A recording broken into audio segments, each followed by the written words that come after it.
Hey, fellow babies, welcome back to Pachter Factor Live on SIFTD.net. I'm Michael Pachter, your host. If you are a Patreon patron, you're getting this real time. Thank you for your patronage. You're also getting it real time if you're a YouTube subscriber, so thank you. Whether you are subscribing or a Patreon patron or not, you can link your Amazon Prime account to your Twitch Prime account. There are instructions in how to do that below. You have to redo that every month. So if you haven't done it in a while, please try to remember to click on the show instructions and follow. It's pretty easy. I'm sorry, show description and follow the instructions. It's pretty darn easy. And that costs you nothing. It's free. You've already paid for it with Prime. Amazon will pay us or pay Shane, and keeps us in Pachter Factor live recordings on Fridays. Welcome to today's topic. We're going to talk about whether publishers are happy, sad, indifferent to the rumored pricing strategy that Take-Two is thinking about with Grand Theft Auto. Now, Take-Two's never said anything, so we don't know, but let me kind of give you a history of premium pricing.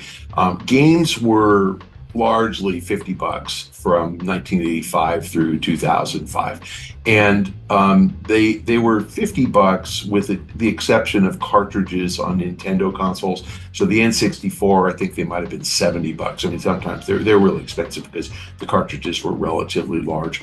But $50 was kind of the number. And then it went to 60 with the Xbox 360.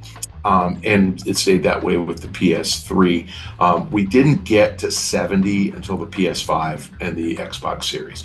So, 50 lasted about 20 years, 60 lasted about 15 years, and then we went to 70. There are some rumors that you're going to get higher pricing on Grand Theft Auto. And the way that publishers have deviated from that kind of standard pricing, 50 to 60 to 70, is to offer collector's editions or something special editions. Now, I remember way back when, you would buy a game and it would have like a complete battle pack, like a Call of Duty special edition. You get all sorts of figurines and cool stuff, or you get a briefcase or a satchel or, something. So back in the days of physical game purchases, they used to give you physical merchandise. You go into GameStop and pay as much as I've seen games for like $150 that had lots and lots of posters and things back then. Now that we're a largely digital distribution model, they have kind of deviated from that, and the collector's edition tends to have things like skins in it and things that you may or may not value. I don't think they sell particularly well, but again, they make them limited editions, so it might be the first 1 million units or something, then they charge you $100. They did that with Red Dead Redemption. There were some physical things with Red Dead Redemption, but that was back in 2018. Here we are in 2025. There's not going to be much physical. GameStop, very likely is going to be half as big as it was in 2018. So there's just not going to be a way to do it. So what do I think is going to happen? I think that now I'm putting 2 and 2 together, adding it up. It might be 7, it might be 5. I know that you all know that 2 and 2 is 4.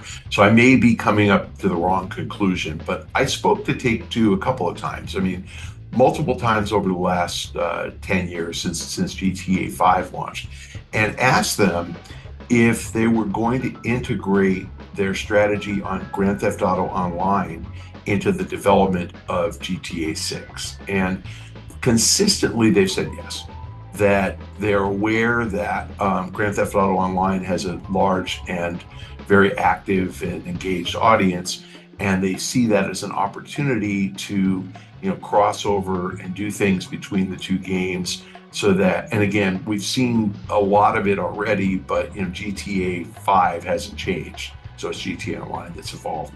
We've seen Activision do that with Call of Duty Mobile and Warzone, where they've kind of integrated things like unlocking weapons in one of their 3 Call of Duty games. Premium is the one you buy, and then Warzone is the free-to-play. PC, console, and mobile is obviously mobile. And they kind of link you into all 3, and so a player who buys the premium edition can play Warzone and unlock a weapon, and they make it crossover. So the weapon will be available in Warzone. It's pretty smart. So, obviously when I talked to Take-Two about doing this, and one of the times I spoke to them was after Warzone launched, back after 2020, I've always thought about them doing that.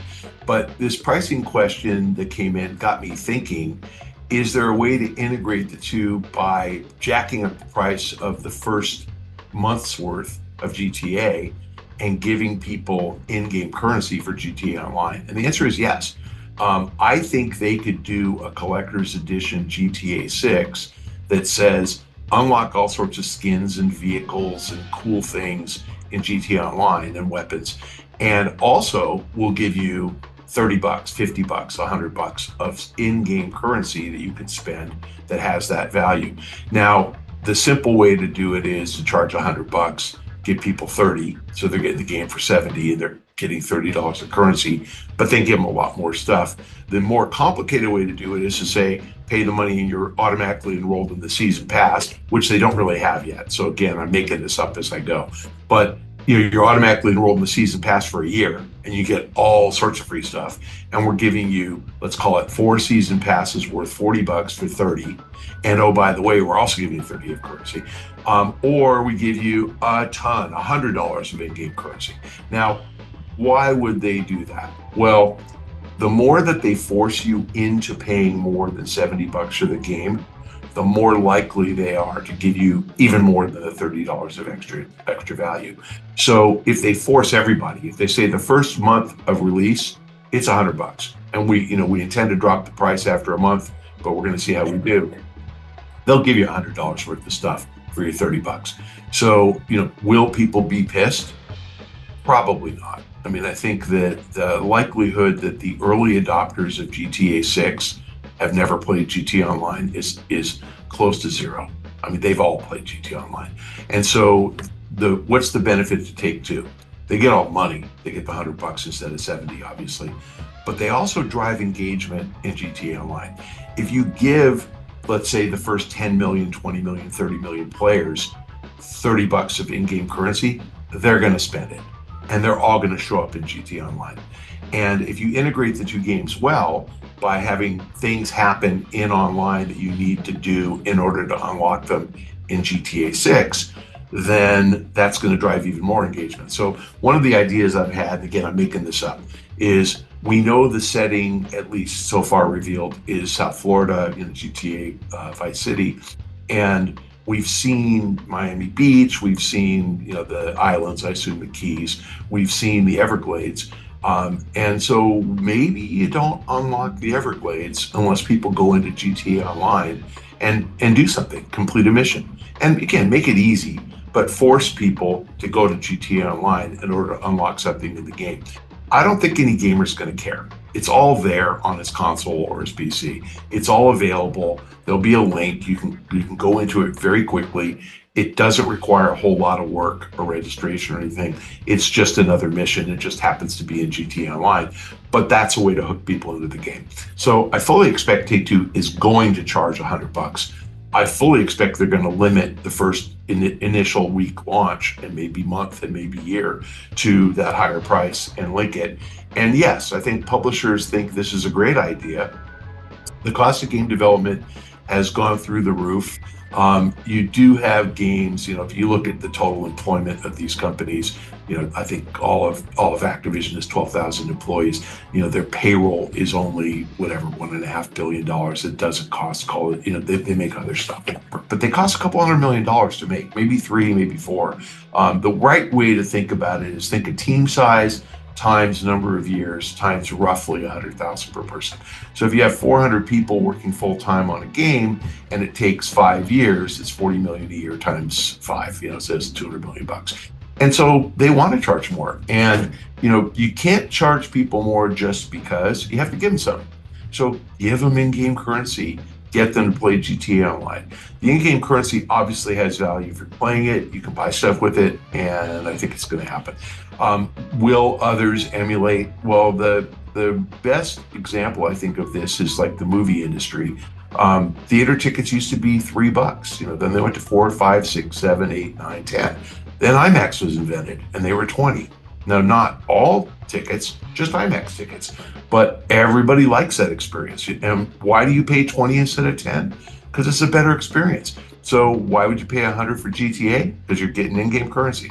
So I frankly think, yes, everybody's going to emulate and come up with a way to charge more, which is going to require them to build an online experience, give us more to do. And I fully expect that you will see everybody emulate that.